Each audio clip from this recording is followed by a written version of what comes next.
एवं मोर सहपाठी सहपाठिकागण आज यह सभास्थल मत कि कहबार सुजोग मिलू मु निजक धन्य मन करुँची। आज गोटे दुखर विषय कि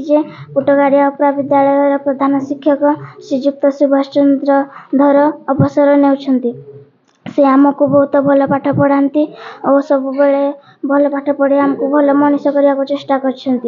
आम शरीर गोटे अंग कटिगले आमको जपरी कष्ट जंत्रणा हुए सेपरी आमको कष्ट लगुच। मु भगवान को डाकुची सार जो रुहतु भल रुहतु। बहुत बढ़िया ताली हो।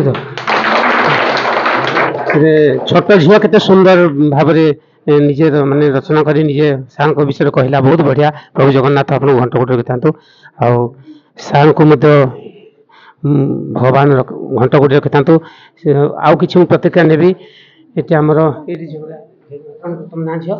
श्रद्धांजलि सार आज विधान से आम ग्रहण कौन केमती लगुच भगवान पाखे कौन प्रार्थना कर तुम ना कौन हम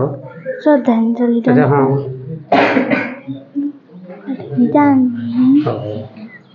आउ किए पिला किसी कहे हेलो बाबू किसी कहे जय जगन्नाथ टी किसी दीपक कहतु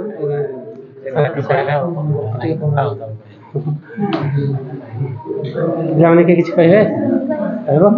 ना हाँ तुम ना कौन तृप्तिमयी सिंह आज आम सार एत दिन धरी आम स्कूल थे 35 वर्ष सार आज विदाय नहीं केमती लगुच भगवान कौन प्रार्थना कर सार पलाऊँ बहुत दुख लगुच सार जो भल खुशी रुहतु।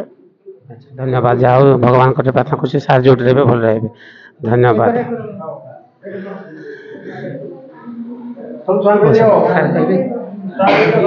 आमर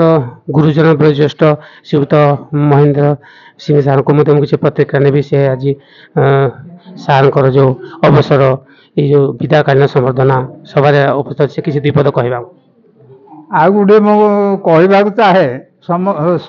समस्त भाई छात्र छात्री सम्मुखें बा आज धर बाबू जो विदाकालीन नहीं जीव दिन काल सरीगला टे पार्टी करते ना पे मनकर 2 जन शिक्षक जड़े शिक्षक विदाकालीन हेले आउ जड़े शिक्षक रहिले यही स्कूलटा 2 जन शिक्षक थिला बेले जमी सुरखुरु चलूला बर्तमान जड़े शिक्षक रहिले यही स्कूल केमती चलो 2 जन शिक्षक नहले पाठ पढ़ार व्याघात हम एणु मु आउ द्वितीय शिक्षक टिकी सार को कहूँ जे धर बाबू चलीगला यही पाठ पढ़ाटा केमती हम आउ से टिके आमको उपदेश देकर कहतु से जदि धर सार को ये जगार पुणी टिकी सार रखई पारे ताले पाठ पढ़ाटा सुरखुरु जमी चलूला सेमती हम एणु मु टिकी सार को यही कथाटा पचार सी उत्तर करतु।